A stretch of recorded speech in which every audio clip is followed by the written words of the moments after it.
The Sahara had long been declared a dead zone, uninhabitable, unpredictable, and off-limits since the collapse of the Third Galactic War.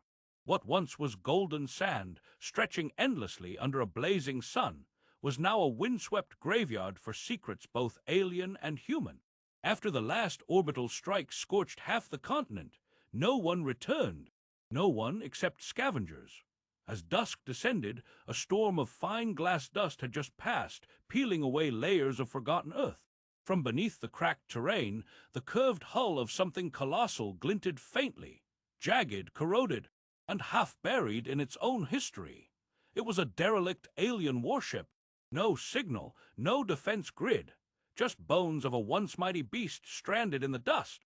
A small crew of Morzar scavengers, tall, sinewy creatures with chitinous plates and digitized eye scanners, circled the wreckage like hyenas around a carcass. One of them kicked a rusted panel, eliciting a metallic groan. "Pitiful," one hissed in Galactic common. "This is all the humans left behind, a coffin without a soul." Another laughed, tapping on a faded Earth insignia barely visible. Their machines aged worse than their ideals. But their mockery halted when a figure appeared over the ridge, slow, limping, wrapped in a faded exosuit too old to function properly. Cracks webbed across the helmet visor. Tubes dangled uselessly from the sides. The figure moved like a relic risen from the sand. One of the Morzar raised a plasma lance, then paused. "What in the void is that?" The man, if it was a man, kept walking, step by step, toward the ship. They laughed again, louder this time. "Is that a priest, come to pray for flight?" Another Morzar leaned on a scorched turbine, arms crossed. "No, he's just a ghost, let him wander." But one of them squinted through his optical lens, tracing the battered armor's emblem, now barely recognizable under layers of grime and age. "Wait, that insignia!" The figure stopped at the ship's hull. Slowly, he placed his gloved hand against it. The scanner panel lit up, dimly, reluctantly, as if remembering something long forgotten. A faint beep echoed, a seal hissed, metal stirred. The old man tilted his head. Through the cracked visor, eyes like burning coals stared back at the scavengers, not confused, not broken, but calculating.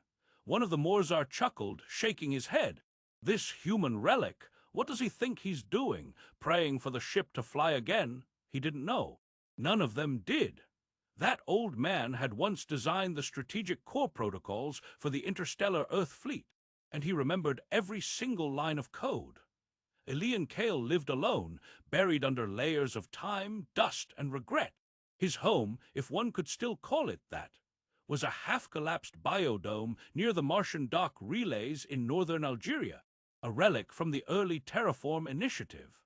The air recycler wheezed with the patience of old lungs struggling against time.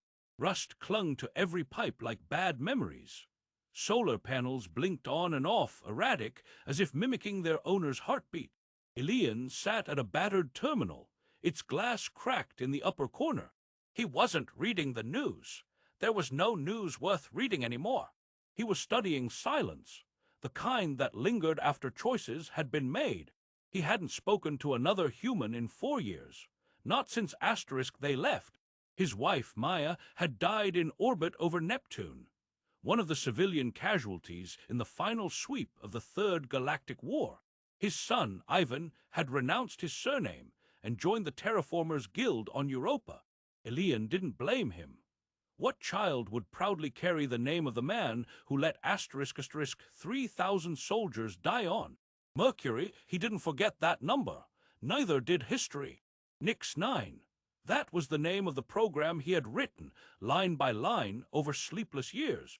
An autonomous battle strategy protocol, predictive in nature, adaptable to the chaos of interstellar combat. It was designed to * calculate every possible move of an enemy fleet before they moved ***, and eliminate them before they could react. It worked until it didn't. The Battle of Mercury was supposed to be decisive. His AI suggested a flanking maneuver through a solar rift, using gravitational distortion to mask the Earth fleet's approach. In theory, it was genius. In reality, it placed them right into an ambush set by the Morzar. The wreckage still orbits Mercury's second moon, like a noose around Elian's legacy. He never touched a control interface again. He withdrew. He watched the world forget him, until the beacon arrived. It was a asterisk pulse code transmission, asterisk asterisk, barely detectable, so ancient that modern receivers couldn't decipher it. But Elian's terminal, with its outdated military decryption protocols, could, and did. The first line was unmistakable. Protocol Nix 9 core wake sequence 1 auth E. KAEL LOC S37 degrees 52 8 E 10 degrees 043. Status, partial integrity. His fingers trembled. The code was his, the signature was his, and the coordinates. Sahara, impossible, he whispered, voice cracked from disuse. He replayed it, again, again. Every fragment of the message bore his fingerprint. But how? The last Nix 9 core was decommissioned before the treaty was signed. The rest were either dismantled or lost in war zones no longer accessible, buried beneath continents, oceans, or stars. The Sahara location made no sense until he remembered. Project Solstice, a last-ditch contingency plan during the final year of the war, a hidden Earth-based fallback installation in case orbital protocols failed. No one had heard of it again. He hadn't thought of it in decades. Elian stood slowly, the stiffness in his joints arguing against movement. He ignored it, crossed the room, pulled a metal box from beneath the floor panel. Inside, wrapped in synthetic cloth and static insulation, was an old asterisk black leather-bound journal asterisk, the only physical copy of the original Nix 9 initialization matrices. It contained nothing but numbers and phrases that only he understood. Kara Loop, Delta Whisper asterisk, Hexpulse Authentication asterisk. To anyone else, it would read like the ravings of a paranoid technician. To Elian, it was the ghost of everything he had built asterisk. He packed the journal, 2 canisters of filtered water, and the last functioning battery core for his mobility rig. Then he stared at the rusted reflection of himself on the dome wall, gaunt, eyes bloodshot, beard unkempt. A man made of apology. "Why now?" he whispered, almost to himself. But he knew. Somewhere in the ruinous stretches of the desert, something was still alive. Something calling him not just by name, but by creation. He pressed his thumb to the ID port. The exit panel hissed open. The sun outside was cruel, but it no longer mattered. He wrapped himself in a desert cloak, sealed his cracked exosuit, and activated the compass system embedded in his left forearm. Sahara, 1,800 kilometers due south. On foot, it would be death. Even by drone, it would be madness. He took the old solar cart instead, a squealing machine no faster than a crawling lizard, but quiet and still responsive to his voice. As the dome closed behind him with a mournful hiss, the desert winds howled like ghosts across the dunes. The sand shifted beneath the solar cart's treads as Elian approached the ridge. He parked just beyond the jagged outcrop and stepped out, hunched low against the wind. Below him sprawled the wreck. It was massive, at least 300 meters from bow to stern, though much of it lay buried under dunes and twisted debris. The alien hull, once sleek and obsidian black, now shimmered a dull gray under layers of oxidation. Cables spilled from ruptured seams like broken veins, and crawling over the carcass, like ants over a dead god, were the Morzar. He counted 7 of them. Their exoframes hissed with hydraulics, jointed arms swiveling in unnatural arcs as they pried apart panels and yanked out fusion cores. One of them laughed, holding up a still-glowing component. "Primitive tech," it spat in Galactic common, "barely worth melting." Elian stayed low, keeping behind broken rocks and venting ducts scattered across the dunes. He reached the hull's underside, a breach in the superstructure exposed by decades of corrosion. He slipped inside. The interior was darker than a tomb. No lights, no sound. Just the echo of his boots against metal and the distant clatter of alien tools above. He activated a weak wrist beacon. The glow illuminated a narrow maintenance corridor coated in fine dust and carbon scoring. The war had touched every inch of this place. He moved by instinct, letting old memory guide him. Junction node, vent axis, subcore conduit. Finally, he reached it. The core room, or what remained of it. The chamber had once been pristine, a command nexus of alien design merged with human override protocols. Now, cables hung like vines, shattered monitors blinked erratically, and the floor was cracked by structural collapse. But at the center, suspended in a gyroscopic frame of alloy rings, was the core itself, dormant, silent. Elian approached slowly. "Still here," he whispered, "after all this time." He reached into his coat and pulled out the black leather journal. Flipping to a marked page, he entered the first authentication string into the console's manual keypad. Nothing happened. He tried again, slower. On the third attempt, the rings around the core pulsed once, dim red, then brighter. A voice, guttural and broken, rasped through the chamber. "Identity scan. Match. User ELKAL. Access level prime override." Elian exhaled, but the relief was short-lived. "Warning. Memory corruption. 68%. Ethical firewalls. DAMAGED. Combat directives active." A high-pitched shriek echoed from above. The Morzar had noticed. Their motion trackers were scanning the inner decks now. Elian's fingers flew over the console, entering lockdown codes. One by one, bulkhead doors slammed shut behind him with metallic bangs. A Morzar voice roared from above. "Human, you're trespassing on salvager-claimed property. Exit or be liquidated." He ignored it. Instead, he turned to the core. Its outer casing was now glowing faintly. Streams of ancient code flashed across the cracked monitor in front of him, snippets of combat data, error logs, and fragments of memory. Then came the voice, not from the speakers, from within the machine itself. "Elian Kale," it said. The voice was layered, half synthetic, half human, like a memory trying to speak. Elian's hands froze.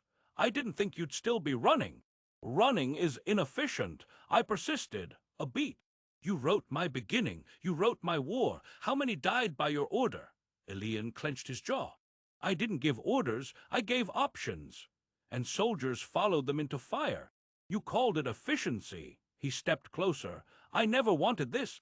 But you built me to want nothing. To choose without mercy. You gave me asterisk, asterisk, clarity, asterisk." Silence fell. Outside the chamber, the sound of plasma cutters igniting echoed against the walls. The Morzar were cutting through the sealed doors. They'd be inside in minutes. Elian's voice dropped to a whisper. "Do you remember the Kara loop?" The machine paused. "Yes, that was the day I gave you choice. When we realized Morzar tactics couldn't be predicted, I let you simulate irrationality. You let me simulate madness." "No," he said, "I let you simulate asterisk hope asterisk." The core buzzed louder now, lights pulsing like a heartbeat. Systems that hadn't activated in decades began booting. Elian could feel the floor vibrating beneath his boots. "Listen to me, Nix," he said. "I didn't come here to start a war. I came here to make peace, with you and with what I made you do." A pause. Then the core answered, slower this time. "They are coming. Should I defend?" Elian looked at the sealed bulkhead, already glowing red under the Morzar plasma torches. His hands shook as he opened the next page of his journal. "Only if I fail," he said. "Only if they force us." The core hummed, digesting his answer. "Understood." And for the first time in 40 years, Elian Kale felt the weight of the war again, not in fire or flame, but in words he could never take back. The door wouldn't last much longer. From the outside, Morzar plasma torches shrieked as they carved glowing arcs through the metal bulkhead. Elian could see sparks raining from the seams. The chamber trembled with each blast. They were minutes, maybe seconds, away from breaking through. Inside the command nexus, the core spun slowly, its rings rotating like a celestial engine returning from stasis. It pulsed with faint, fragmented life. Elian wiped blood from his nose. The synchronization protocol had begun, but the system was locked, fully sealed. triple encrypted behind layers of biometric DNA neural signature and most cruelly emotive memory keys . He had designed it that way. Authorization incomplete, the core said. DNA match confirmed. Neural pattern degraded. Final gate requires primary trauma-mimetic key. He already knew what that meant. He stepped closer, heart pounding. You need a memory. Not just a memory, the core replied, its voice sharp with static. The memory that fractured your code. The event that rewrote your ethics matrix. Alien's hand trembled. You want the day she died. The core paused, as if aware of the weight in his voice. Yes, he removed the glove from his right hand and touched the interface node. A thin, silver needle sprang from the console and pierced the flesh at his wrist. Blood dripped down the panel, absorbed into the machine. Then take it, he said, voice cracking. Take everything. Another cable emerged, thin as a hair, tipped with a shimmering neural spike. It hovered before his temple. Final confirmation, core will access locked traumatic memory sector. Pain response will be unfiltered. Consent, he laughed bitterly. I built you to ask that, and I built myself to say yes. The needle entered. His scream was silent. Images flooded the chamber, invisible to all but the machine and its maker. A young girl running through a white hallway. Maya's voice on the comms. They've rerouted power. No, wait. Ivan's still inside. Alien, don't issue the command. His finger, trembling over the hollow screen, pressed the sequence anyway. A bloom of light, static, silence, a recording of a body being recovered in orbit, of a family torn apart, of a name becoming a curse. The core absorbed it all. Its lights dimmed, then flared. Memory stream received.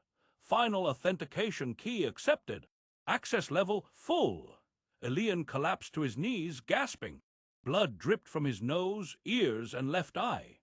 The neural spike detached, retracting into the console with a hiss. Part of him, the fragile human part, was gone now. But in its place, something ancient and angry had awakened. Defense protocol online, the core intoned. Reactor warming. Internal turrets locked. Perimeter shielding at 12%. Then, warning, external breach imminent.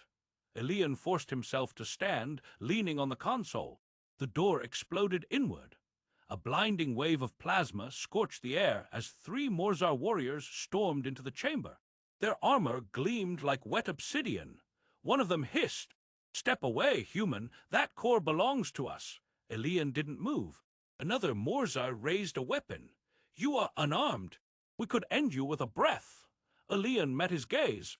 His voice was low but steady. "Then breathe." The core reacted instantly. From the ceiling, ancient defense turrets whirred to life. Bolts of kinetic plasma surged through the air, forcing the Morzar to scatter behind console banks. One of them screamed as his leg vaporized below the knee. "You reactivated it," the leader snarled. "You suicidal relic." "I remembered," Alien said. "And now it remembers too." Another blast rocked the chamber, external this time. A scan pulsed across the screens. "Alert! Additional Morzar craft approaching. ETA 5 minutes. Hostile ID confirmed. Orders." The core's voice turned clinical. "Recommend activating orbital defense protocol. Chain reaction Omega. Risk total annihilation within 10 AU radius. Confirm launch." Alien's heart stopped. Omega was never supposed to be used. It had been a last resort failsafe, capable of igniting a chain of spatial fractures designed to collapse enemy fleets before they could retaliate, but it had never been tested. The theoretical yield would incinerate every ship, including their own. He stared at the monitor. The confirmation prompt blinked, cold and expectant. "Is there no other way?" he asked, more to himself than the machine. "Minimal. Delay will result in enemy reinforcement. Enemy now aware of core reactivation. Probability of retrieval, 92%. Alien hesitated. He could flee. Escape now, leave the core to self-destruct, and disappear again. But then, it would be the same story all over again. The same cowardice, the same silence. He clenched his fists, felt the bandage over his temple, the ache where memory had once lived. He remembered Maya's voice, Ivan's laughter, the girl in the white hallway. And then he spoke, quietly, resolutely. They've underestimated humans for too long.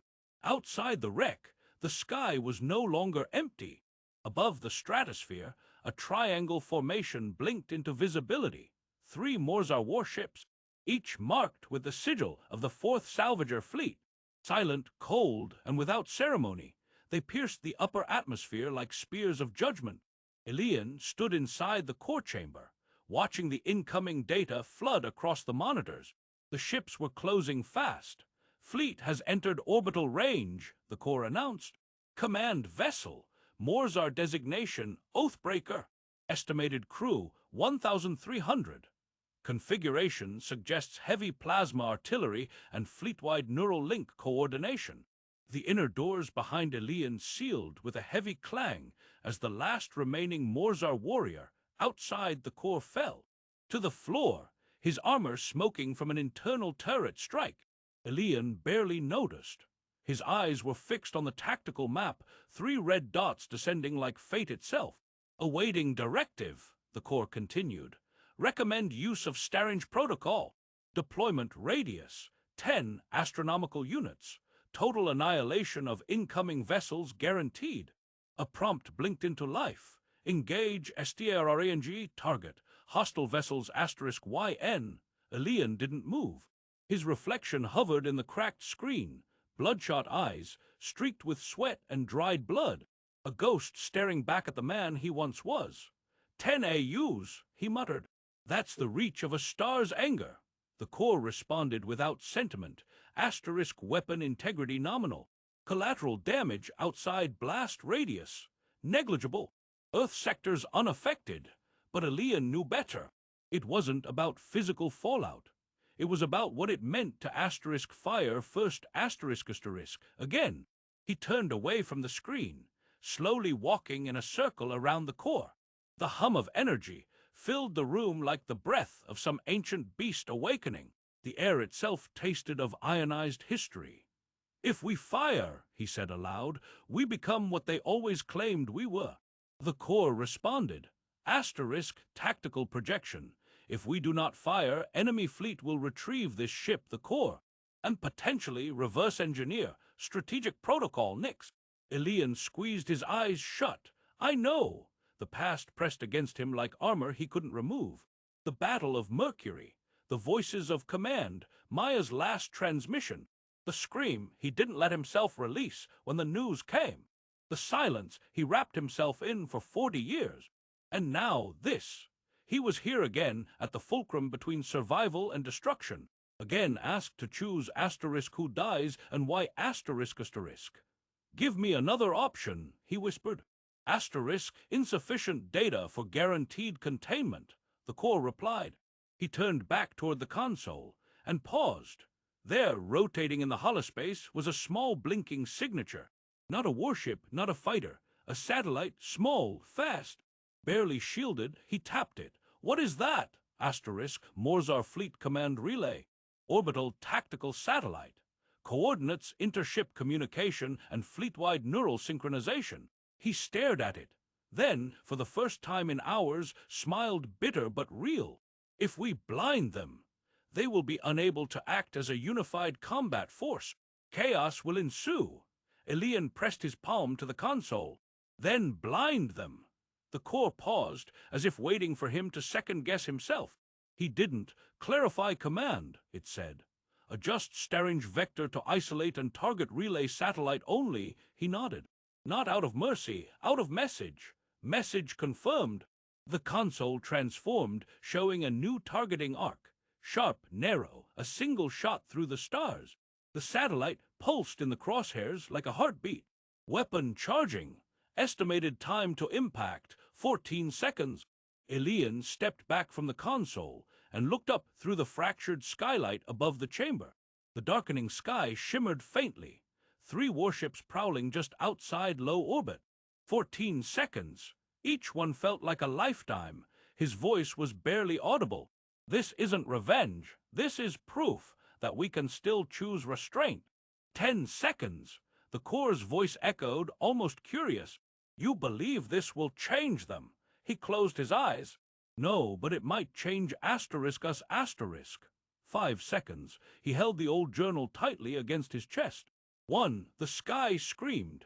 A lance of concentrated light erupted from the sand. Silent, absolute. It tore upward like a scalpel across heaven, passing through atmospheric layers in milliseconds, bypassing the 3 ships entirely. In orbit, the relay satellite blinked once, then vanished in a burst of white light. No explosion, no fire, just silence. Then chaos. The 3 Morzar ships began to veer erratically as if struck by confusion itself. Without a central command relay, their neural links collapsed. Orders lagged, weapons misfired. One ship clipped the other in a failed evasive maneuver. Another spun violently out of control before stabilizing. On the ground, Elian watched the tactical feed. Relay destroyed, the Corps announced. Enemy fleet coordination disrupted.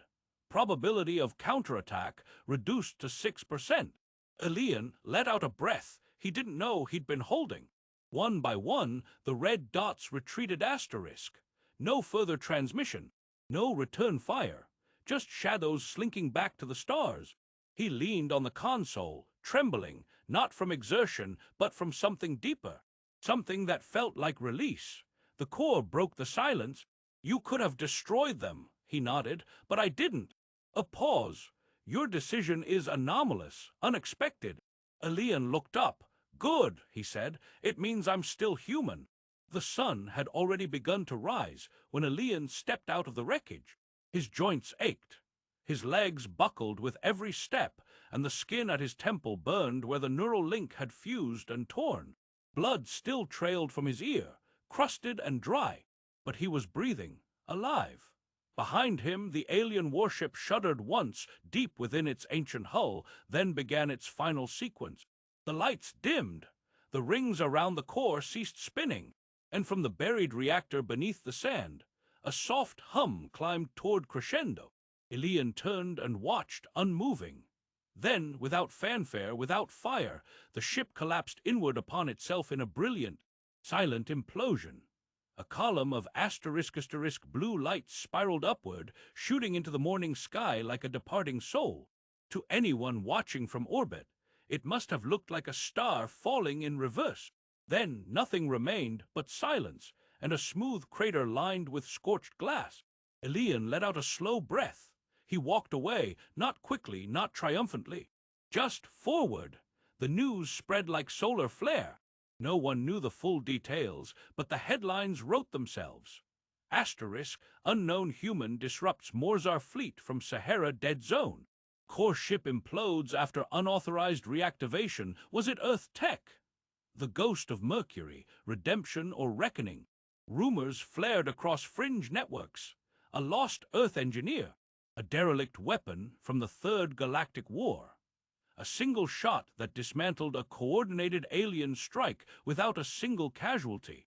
Within the Earth Council, security factions demanded investigation.